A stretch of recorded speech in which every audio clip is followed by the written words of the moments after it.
Conversando con el pastor René Batz.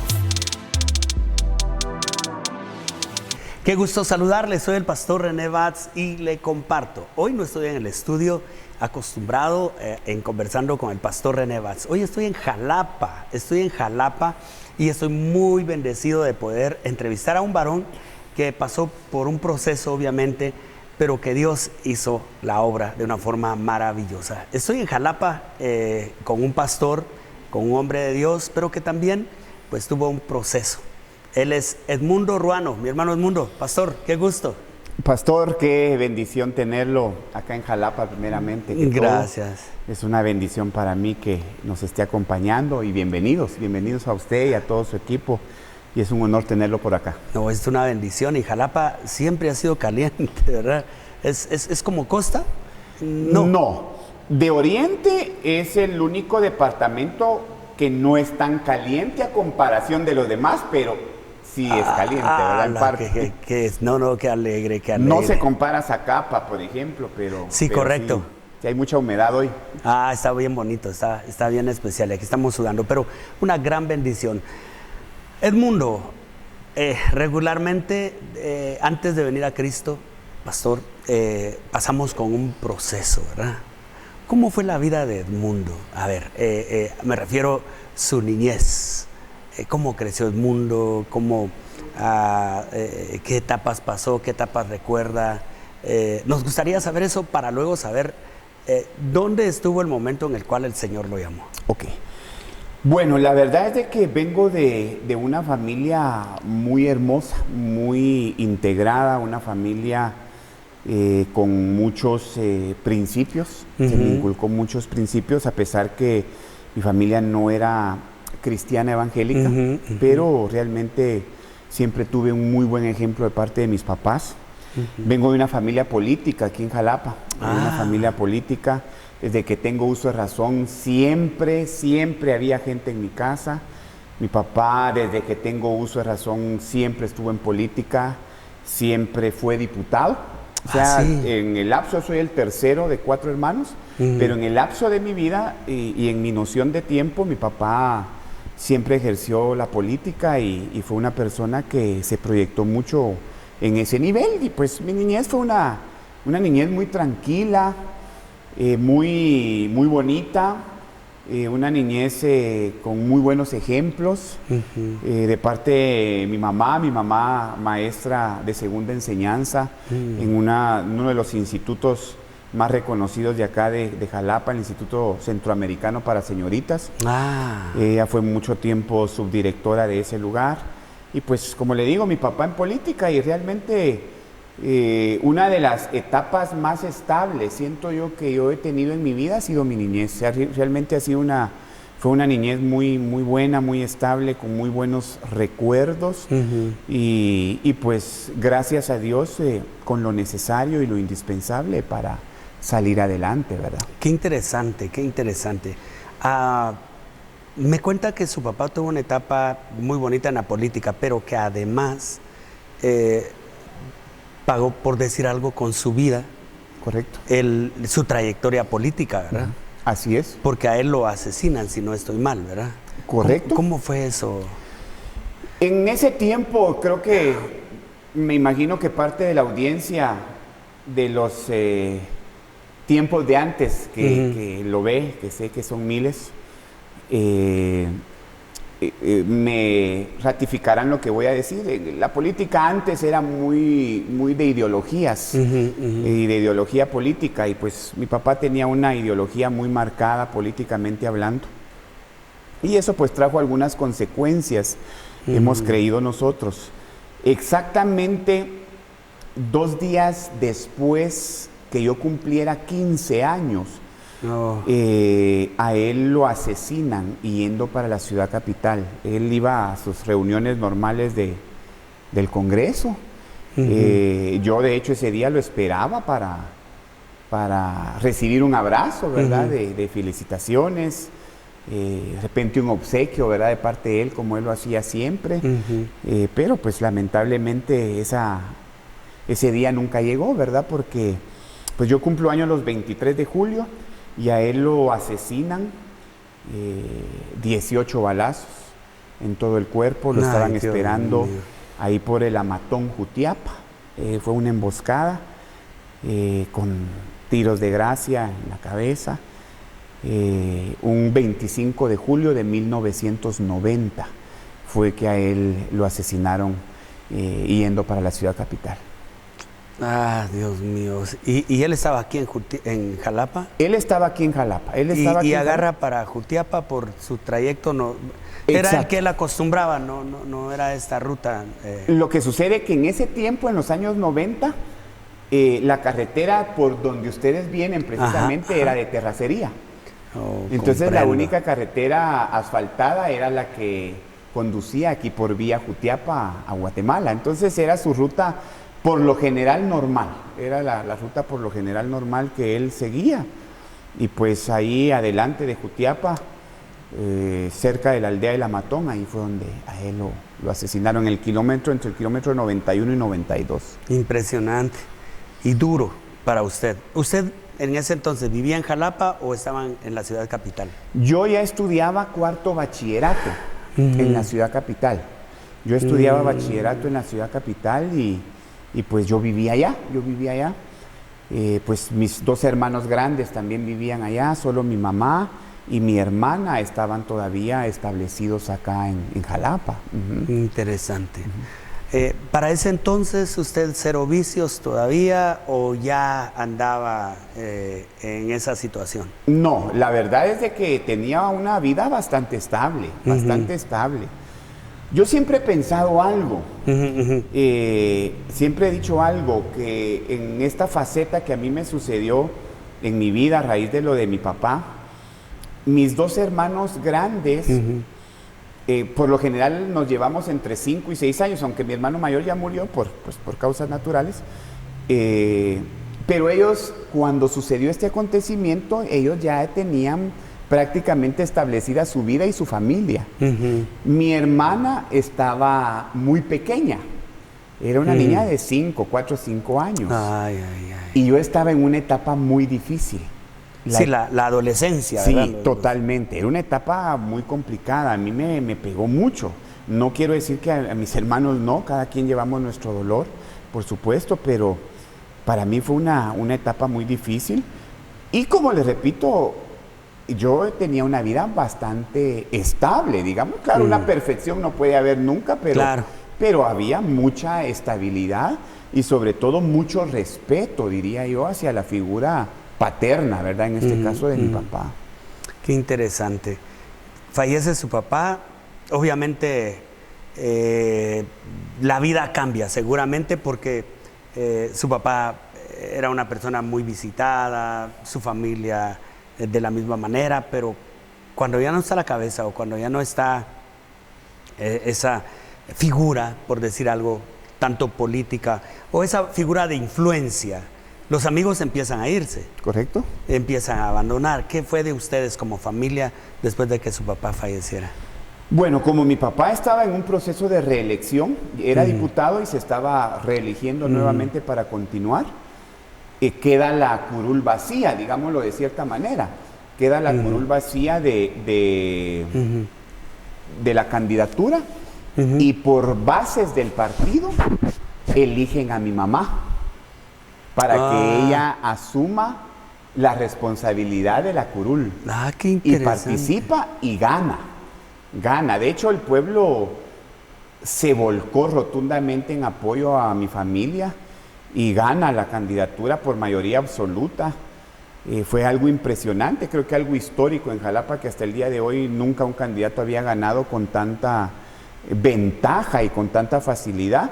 Claro, obedecemos y pensamos y lo tenemos muy claro que fue como la muestra de repudio del asesinato de mi papá de parte del pueblo, respaldando la candidatura de mi mamá, y mi mamá asume. Entonces se va a mi familia, mi mamá y mi hermana se van a la ciudad a vivir con nosotros, con mis hermanos grandes y nosotros, y ahí empezamos a vivir, digámoslo de cierta manera, con comodidad, porque digámoslo de cierta manera que ese estatus, digámoslo de cierta manera, lo siguieron no se pierde. manteniendo. Exacto, no se pierde.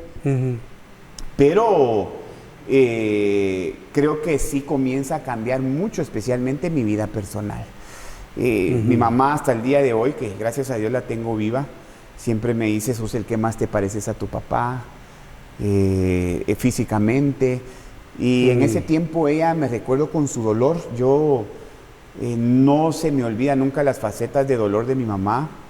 Ella todavía, ahorita 77 años, dice: Nada tan chula. Sigo amando a tu papá como el primer día, nunca rehizo su vida, a pesar que se quedó joven. Pero ella me agarra las manos hasta el día de hoy. Cada vez que yo, de hecho ayer estuve allá en la ciudad, me agarra las manos y me dice: ¿cómo te pareces a tu papá? Pero eso, en ese momento reciente, lo que acababa de pasar, pegaba muy fuerte, de alguna manera pegaba muy fuerte, había un dolor muy fuerte. Mi mamá se dedicó de alguna manera a suplantar el papel de mi papá políticamente de la manera que ella creyó que era lo mejor. Y pues comenzó a haber una ausencia definitivamente de autoridad. De autoridad. De padre en casa. De padre en casa, de saber que el padre daba la estabilidad necesaria para muchas cosas. Y eso me comenzó a refugiarme en amigos, ¿verdad? En amigos que de alguna manera, que tomate un traguito, tomémonos una cervecita. Pero mi proceso fue bien rápido, porque yo a los 16 años, un año después de la muerte de mi papá, yo ya era una persona que tenía problemas graves de alcoholismo. Ya tenía problemas graves de alcoholismo. A los 16 años. A los 16 años. A los 17 habían oportunidades que me desaparecía 2, 3 días. Y en ese tiempo, pues yo recuerdo que podía andar incluso hasta con seguridad conmigo. Andaba seguridad conmigo, cuidándome. Yo podía tener la libertad de repente de venir y llegar a un lugar y hacer y deshacer, porque estaba como ese estatus o poder que le da algunas veces las circunstancias, pero ya era una persona con problemas y ya eso estaba causando un problema en mi casa, porque lógicamente mi mamá comenzó a sufrir mucho esa parte, ¿verdad? Qué impresionante. ¿Hasta dónde llegó en ese sentido? Yo a las 2, 3 años, a los 18, después de la muerte de mi papá, yo ya era un adicto no solo al alcoholismo, sino que a la cocaína. Me metí mucho en cocaína. Al principio pues había la posibilidad y el acceso de poder hacer compras grandes de ese producto, para algo personal, por supuesto, poder invitar, poder estar en buenos lugares haciéndolo, pero me metí muy de lleno en la cocaína, en la marihuana, para terminar desembocando en lo que fue mi perdición, que fue el crack. Al punto de, a la edad de 22 años, yo comencé a vivir en el barrio El Gallito, de la zona 3 de la ciudad. Yo, aquella persona que andaba en buenos carros, con seguridad, ahora vivía en la calle. Vivía en la calle y ahí se manejaba y ahí se conducía y era su centro de operaciones, digámoslo de cierta manera, para el consumo de la droga,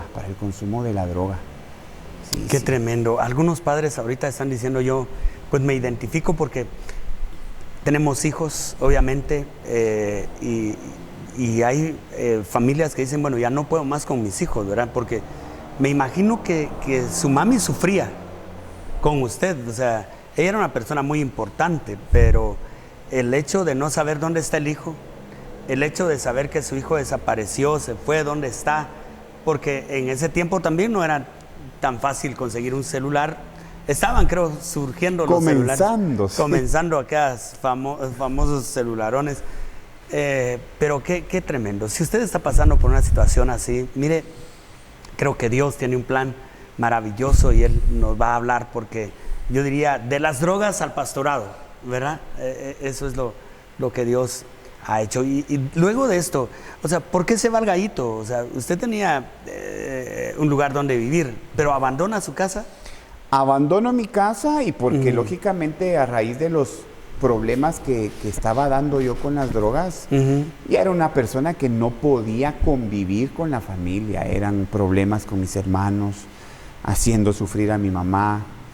Ellos trataron de limitarme ciertas cosas.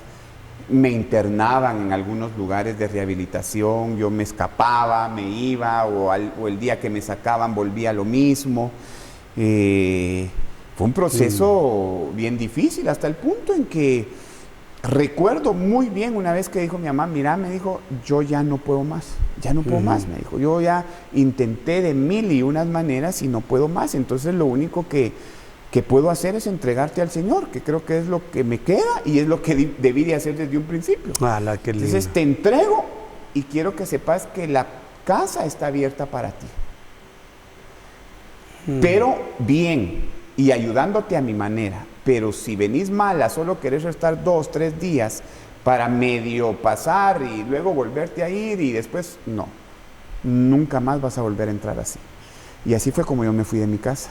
Y me fui con algunas cosas, me fui incluso hasta con un carro, pero luego me quedé. ¿Lo vendió? Sí, sin nada, absolutamente sin nada.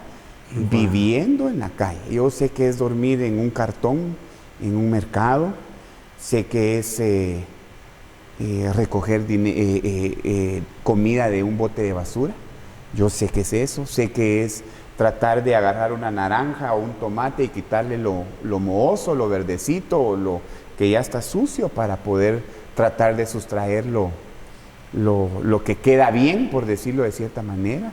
Sé que es vivir de la misericordia de la gente. Qué tremendo. Duro, ¿verdad? Duro, pastor, duro. En la Biblia nos relata la historia del hijo pródigo, que se fue lejos a vivir perdidamente. Pero esto es, bueno, él nos cuenta la historia que gastó todo y se hundió. Algo así le sucedió a usted seguramente, ¿verdad? O sea, correcto. ¿Y qué experiencias tuvo ahí en la calle? ¿Dónde es donde se quedaba? Que en las tarimas del mercado de la zona 3, ese era el lugar. A mí me pasó una experiencia que nunca se me ha olvidado para la gente que no cree en el mundo espiritual. Y que a veces piensa que los que predicamos la palabra nos imaginamos o nos inventamos ciertas cosas. Yo me recuerdo un día de verano en la zona 3, un día de verano. Calor tremendo. Estábamos a unos 30 grados quizás. Y había una señora ya grande que residía en la zona 3. No sé si vivirá, no lo sé. Pero ella tenía su casa ahí, pero era adicta al crack. Entonces ella se había quedado sola, pero la casa era de ella. La casa tenía una peculiaridad porque ahí llegaban a fumar, o llegábamos a fumar mucha gente en momentos dados adictos. Ahí encontraba uno mujeres, hombres, niños, de todo. Y era una casa un poco grande y en diferentes cuartos. Ahí ya no habían baños, no habían puertas, no había nada. O sea, ella ya había vendido todo. Todo, absolutamente todo. O sea, alguien que quería ir al baño lo hacía en el piso. Era un lugar extremadamente sucio. Y ella ya no estaba, sentía yo, mentalmente de la mejor manera. Pero lo que le quiero contar, pastor, es de que una de esas experiencias es que un día llegamos a fumar con unas personas ahí, vamos donde fulana de tal, a drogarnos. Compramos la droga, llegamos, y cuando uno entraba a la casa, automáticamente al pasar, porque era una lámina la que tapaba la puerta de ingreso, cuando uno ingresaba, la temperatura de afuera, póngale, estaba a 30 grados y adentro estaba a 8 grados. Era algo increíble. Y un viento adentro, sonaban los pasillos, como era una casa vacía, sonaban los pasillos y usted entraba y miraba gente tirada, de repente gente drogándose, gente llorando, gente desmayada. En fin, era un cuadro bien interesante, pero bien tétrico, digámoslo de cierta manera. Wow, y yo pude entender ese día, nunca se me olvida, que yo estaba fumando y comencé a escuchar una risa burlesca. Pero yo pude entender que esa risa que yo escuchaba burlesca era por todos los que estábamos ahí.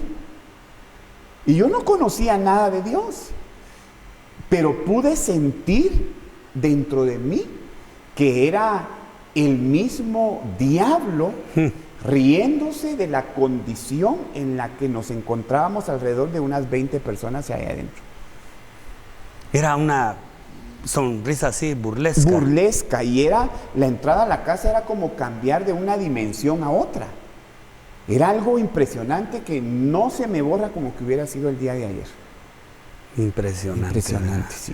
En medio de las cosas estas, ¿reflexiona uno? Totalmente. O sea, si hay un deseo así como decir, yo no quisiera estar aquí. Totalmente.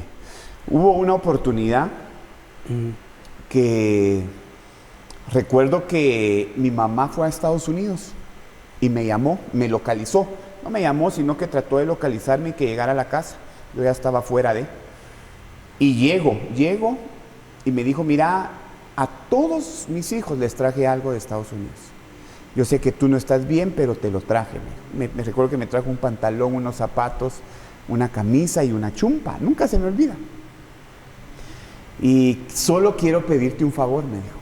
Valóralo y no lo vayas a vender, me dijo. Y así quedó. Me dijo, si querés, quédate a dormir hoy en la noche acá en la casa. Me quedé, al siguiente día me puse la ropa y me fui. No había pasado ni 20 minutos de haberme ido de la casa cuando me entró la insidia de quererme drogar. Y me fui a la zona 1 a buscar un lugar donde yo conocía, donde vendían drogas, y comencé a drogarme. No se la quiero hacer muy larga, pero yo me recuerdo que después de haberme acabado el dinero que tenía en efectivo, comencé a vender los zapatos, comencé a vender el pantalón, comencé a vender la camisa, comencé a venderme la chumpa, hasta quedarme completamente con otra ropa que donde lo vendía o donde me lo recibían por droga, me daban ropa que habían dejado tirada. Recuerdo que me dieron unos zapatos como 3 números más grandes de los que yo tenía. Cuando me quedo sin nada, voy ahí mismo a la zona 1 a buscar unos amigos a ver si me podían dar posada, porque no quería regresar hacia mi casa. Y yo solo escuché que decían, ahí viene Edmundo, hagámonos los locos, no le abramos, ya mucho molesta. Con otras palabras, sí, pero dándome a entender eso. Y yo escuché. Recuerdo que me fui a la vuelta y me acosté en posición fetal, como uno se queda en la calle para que el frío no pegue tanto.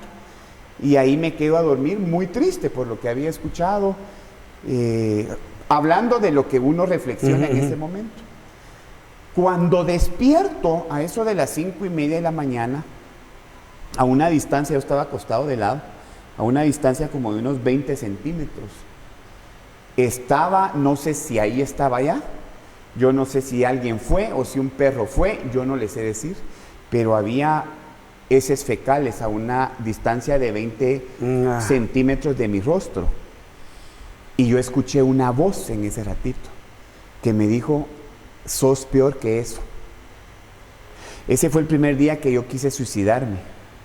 Y dije, yo ya no quiero esta vida, hablando de lo que usted me decía. Ya no quiero esta vida, ya no quiero vivir así, porque lo oí audiblemente, como estamos hablando ahorita, tú sos peor que eso. Y pues en ese ratito lo primero que pensé fue tirarme a las llantas de una camioneta. Pero pues no lo pude hacer al final de cuentas. Qué interesante. Definitivamente yo sé que usted, al igual que yo, estamos impactados de lo que sucedió en la vida de nuestro hermano Edmundo. Obviamente todavía no conociendo al Señor, ¿verdad? Pero alguien en determinado momento a usted le habló de Dios, o sea, porque hay personas que se dedican y nos dedicamos, ¿verdad? A hablar, a decir. Obviamente una persona así no es fácil acercársele, ¿verdad? Porque correcto, está violenta, porque puede reaccionar mal, pero sí es una situación bien así. ¿Alguna vez recuerda usted que le hablaron de Dios y le dijeron, mira, sí, cambia? Yo tuve, bueno, tengo, de hecho hoy platicamos por la mañana, tengo mi primo que fue el primer convertido de mi familia, que él siempre sembró la semilla en mi corazón, siempre, siempre, siempre. Siempre donde me miraba me predicaba, siempre donde podía buscarme me buscaba para hablarme de Dios, a pesar que yo no le ponía atención, pero siempre me decía algo. Siempre me dijo algo que a mí me impresionó, es que me decía, va a suceder un acontecimiento en tu vida que te va a marcar, me dijo, que Dios va a usar para levantarte. Yo en ese momento no lo creía y no lo veía de esa manera, pero a pesar que no le ponía atención, a pesar que de repente a veces sí, porque hay veces que uno está muy vulnerable y necesita unas palabras de exhortación, pero sí, un primo mío fue el que comenzó a sembrar la semilla en mi corazón del Señor. Qué interesante. Bueno, ¿se levanta una temporada, se restaura o qué ocurre? Porque luego usted aparece ya como dirigiendo a un equipo de fútbol, que es el Deportivo Jalapa, ¿verdad? Y llegan a ser campeones. ¿Cómo recupera usted la confianza de estar así, de escuchar esa voz que le dicen no vales así o peor que eso? ¿Cómo es que se da esa etapa donde usted dice, bueno, hago un alto y sigo adelante, aunque tal vez no dejando las drogas, pero ¿cómo es que vuelven a confiar en usted? Bueno, primero que todo, ese acontecimiento que me habló mi primo llega. Estando en el mundo de las drogas, yo conozco a una persona, a una muchacha, que llevamos una relación, digámoslo de cierta manera, de adictos, porque ella era adicta también, era adicta al crack. Y derivado de esa relación, ella resulta embarazada. Wow. Ella resulta embarazada.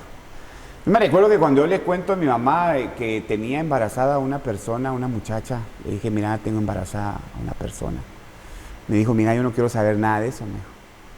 ¿Cómo van a hacer ese niño, me dijo? ¿Cómo van a hacer, me dijo? O sea, los dos son adictos, porque ya sabía quién era la persona, los dos son adictos, los dos son personas que no, me dijo, yo no quiero ser parte de algo así. Entonces, mira cómo salís, yo no quiero ser parte de esa situación. No quiero ser parte de eso.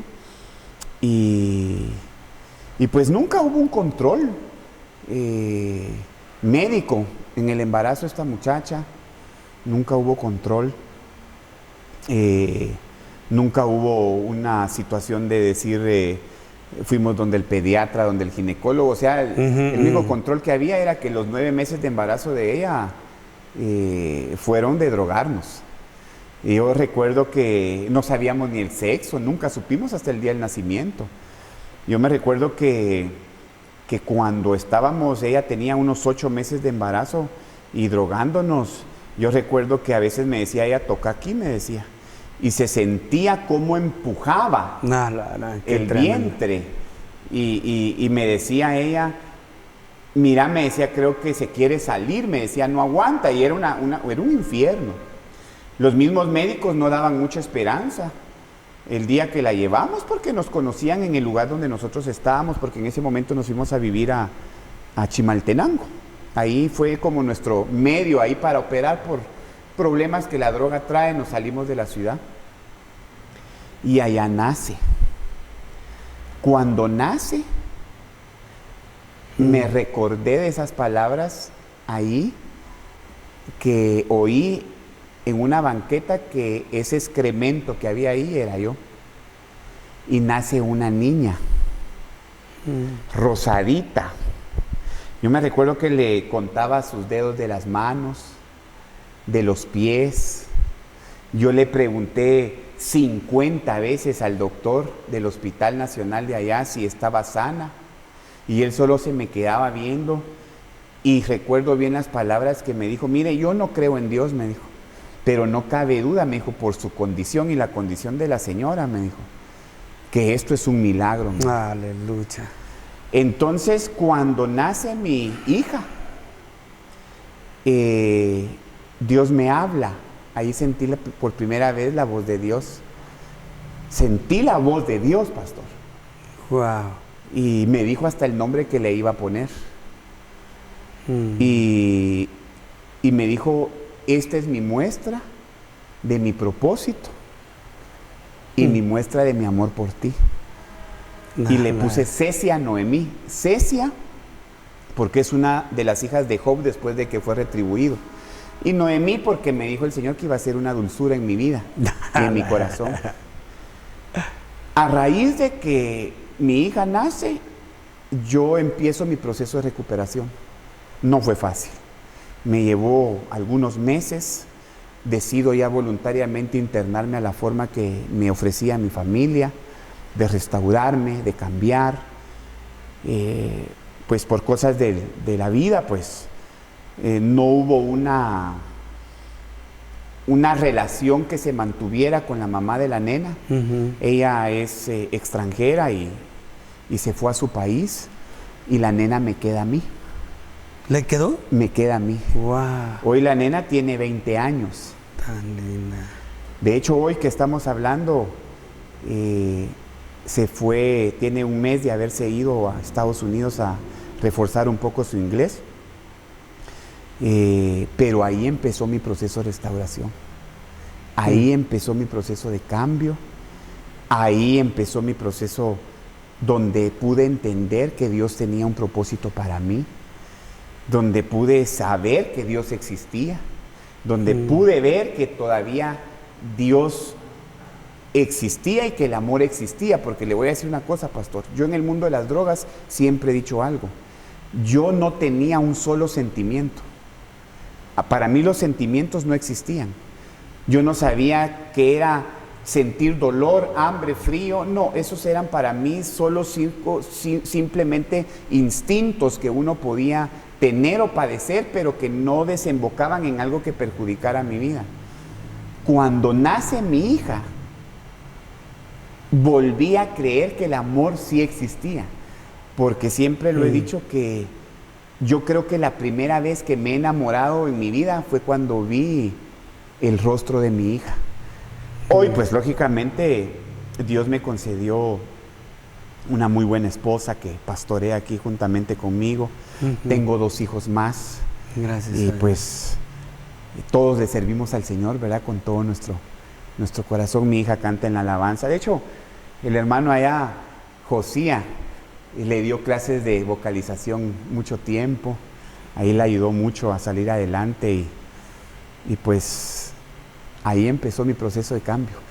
Lo que usted decía, luego pues viene un tiempo donde pues comencé como a recuperar, digámoslo de cierta manera, cierta credibilidad, porque se había perdido. Un adicto la pierde totalmente. Claro, o sea, nadie cree en uno. Claro. Nos metemos un poco en el fútbol de Jalapa y pues logramos ahí hacer 2 campeonatos nacionales, pero eso me alejó mucho de Dios. Gracias a Dios, nunca, porque yo tengo la edad de sobriedad de mi hija, es lo que yo tengo de sobrio, 20 años. De no drogarse. De no drogarme, ni beber, ni nada. Entonces, pero estando en el Club Jalapa, pues nos dio muchas satisfacciones, pero también me alejé mucho de Dios. Claro, nunca en ese tiempo ejercía yo realmente un ministerio o ejercía algo donde estuviera comprometido. Era miembro de una iglesia acá en Jalapa que quiero mucho, pero no tenía un liderazgo firme, por decirlo de cierta manera. Participaba en ciertas cosas, en actividades, pero también esa etapa me ayudó a decir, no, este no es el camino, ¿verdad? Mucha gente me decía, mira, ya cuando comencé a recuperar la credibilidad, toma la bandera de tu papá, toma el estandarte de tu papá, ustedes son políticos, mira que esto, que el otro. Pero por una parte a uno le agradan esos halagos, pero muy en el fondo de mi corazón sabía que no era lo que Dios quería.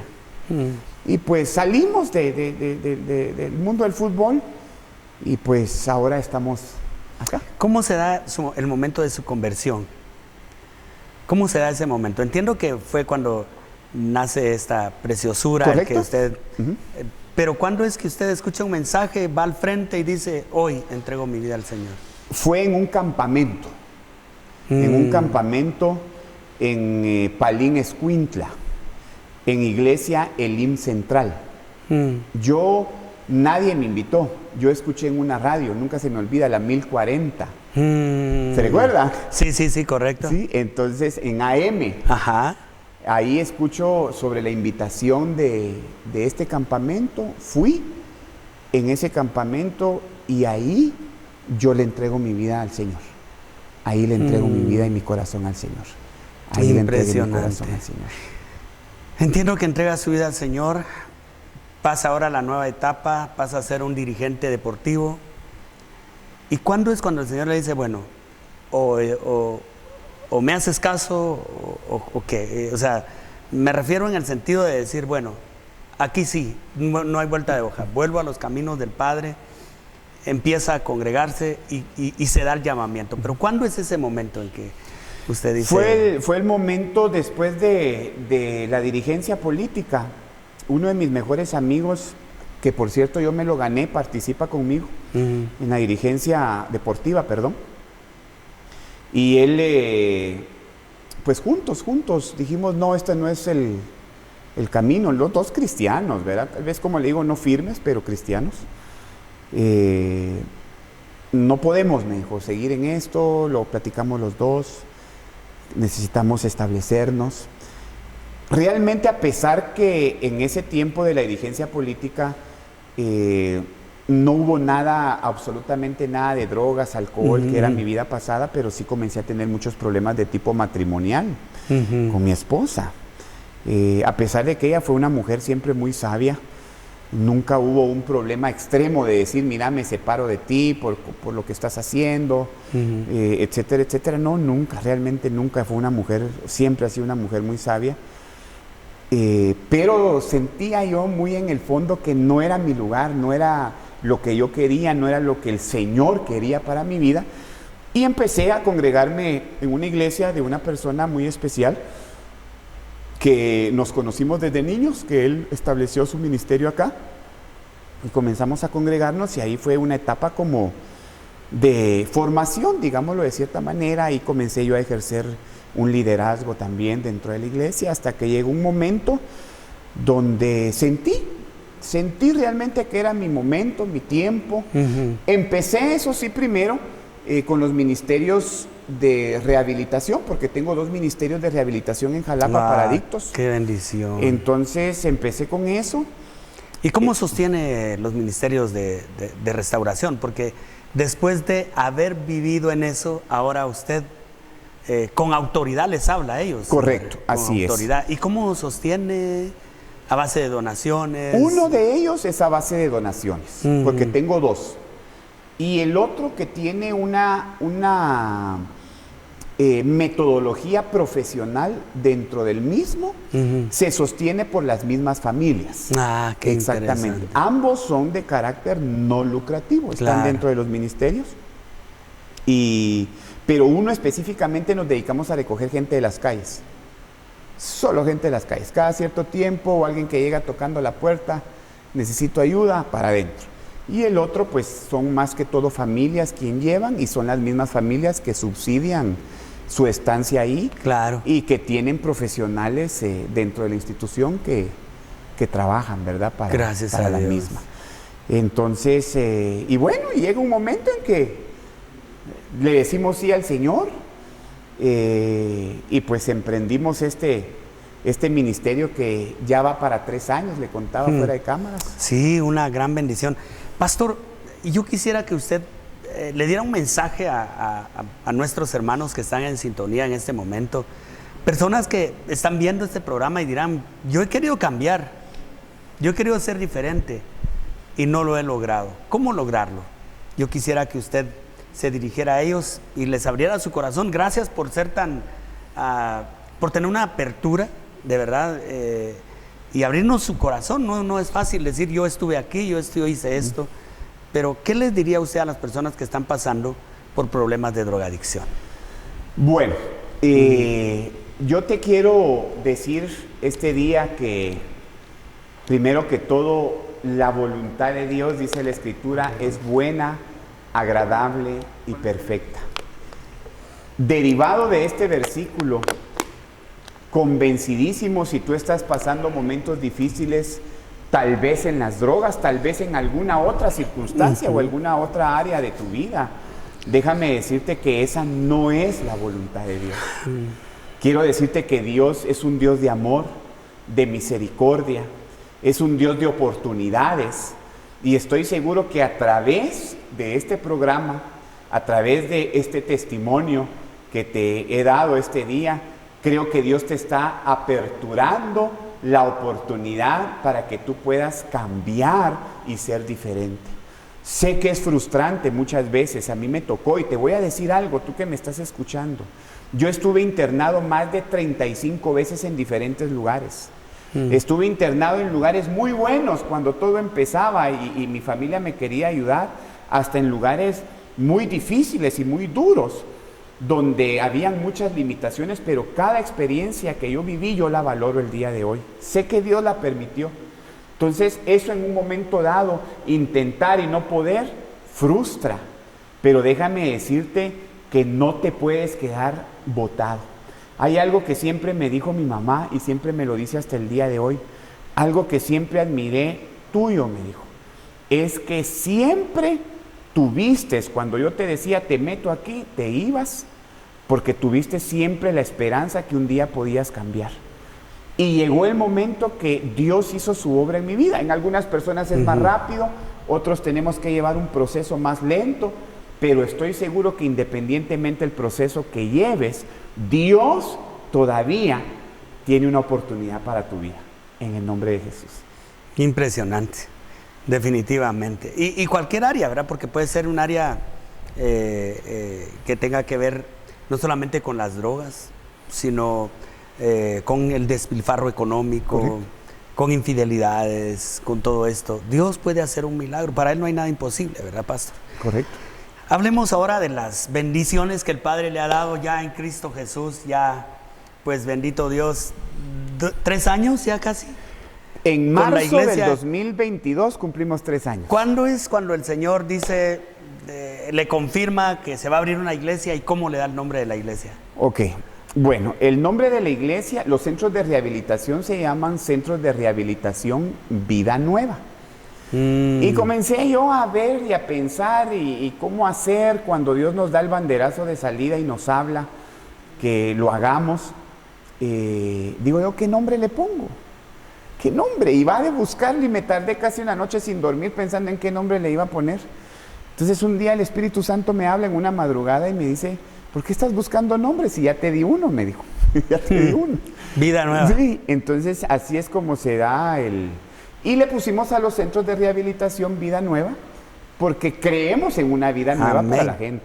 Por supuesto. Entonces, y lo mismo estamos creyendo para el ministerio aquí en la iglesia, una vida nueva.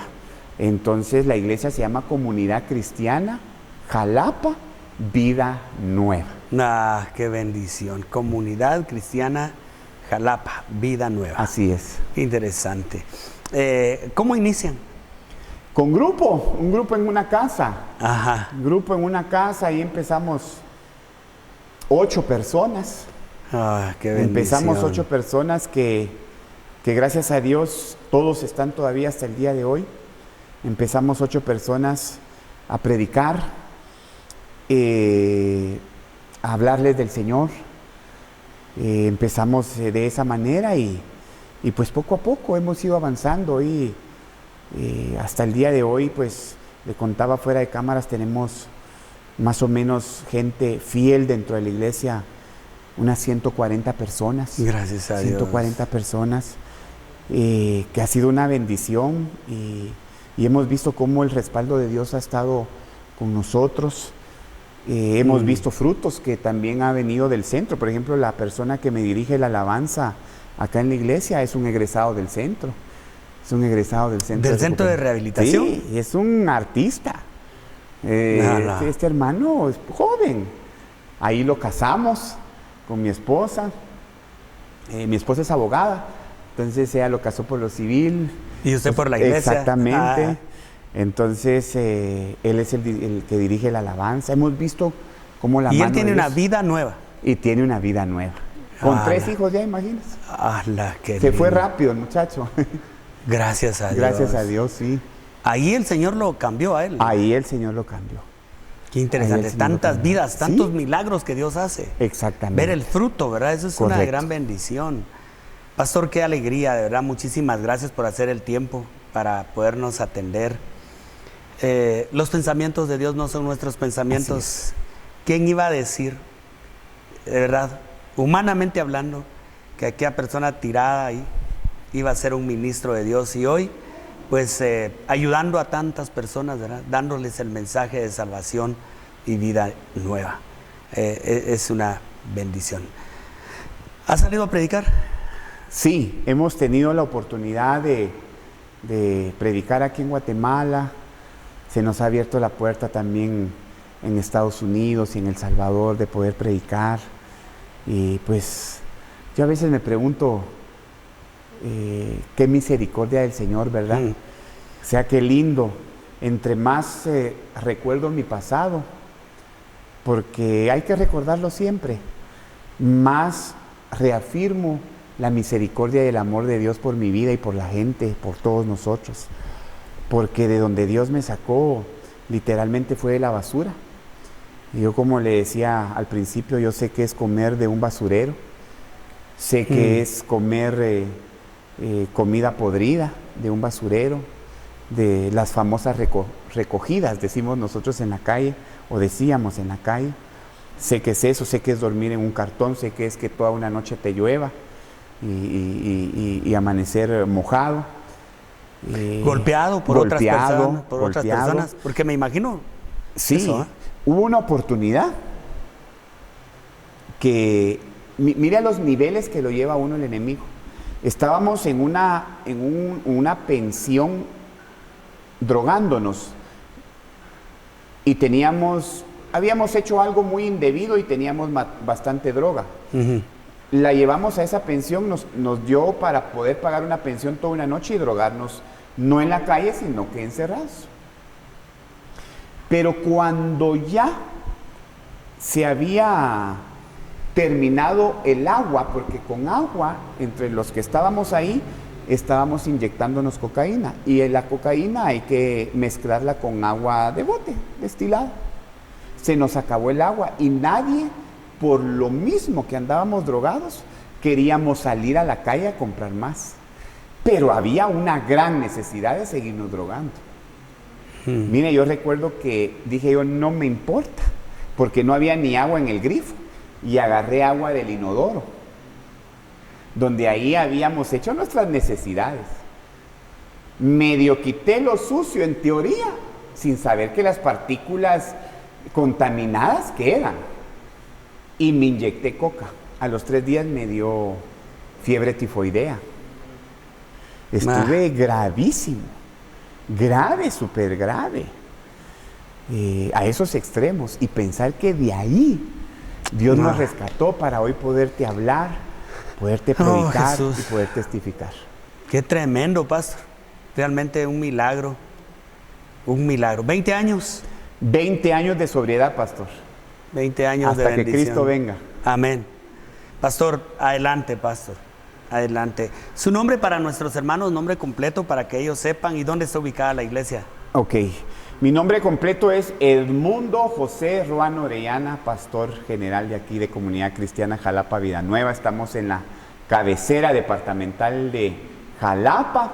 Estamos aquí muy cerca de la Facultad de Humanidades de la Universidad de San Carlos. Aquí cualquier día que nos visites vas a ser bien recibido en el nombre de Jesús. Y por ejemplo, porque a nosotros nos han llamado bastante, personas que necesitan un centro de restauración. Y bueno, este está dirigido por un pastor, como es usted. ¿Pueden venir de la capital a internar? Correcto. Muy correcto, bien. Correcto. ¿Qué número de teléfono podríamos dar? 42 17 54 84. Amén. Una vez más. 42 17 54 84, o de igual manera nos puedes buscar en nuestra página de la iglesia, en Facebook, o en Instagram, Comunidad Cristiana Jalapa Vida Nueva, y nos puedes escribir ahí también. Interesante. Pastor, muchísimas gracias. No nos queremos ir sin antes poder ser guiados en oración. Y si alguna persona quiere recibir a Cristo, pues por favor, amén, pastor. haga el llamamiento. Claro Amén. que sí.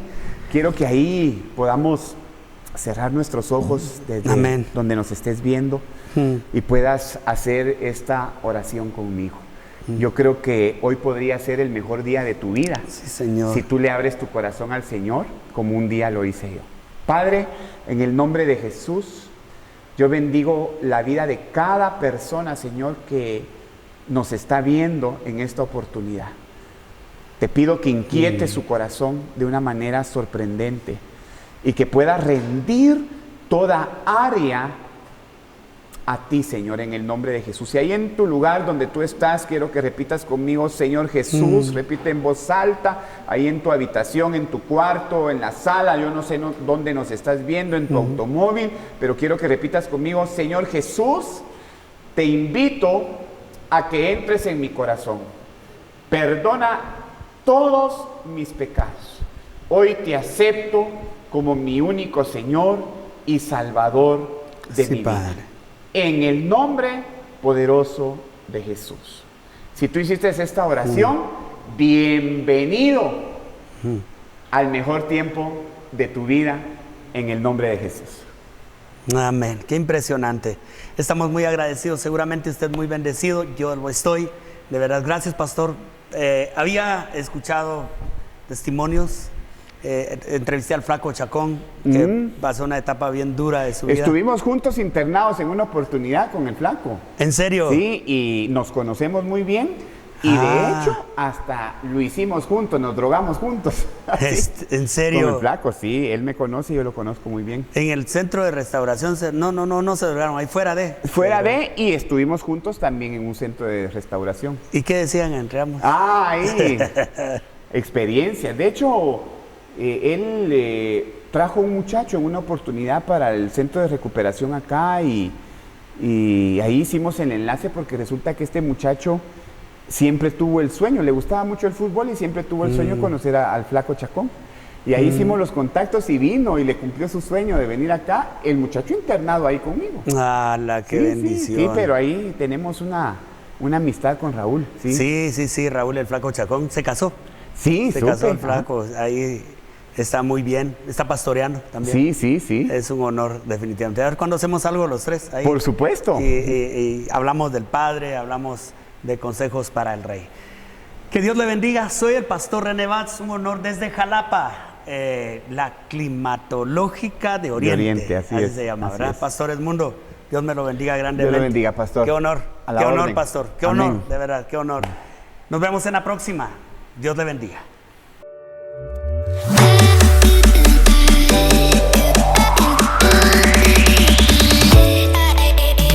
Que este programa haya sido de bendición para su vida. Le esperamos en una próxima. Dios le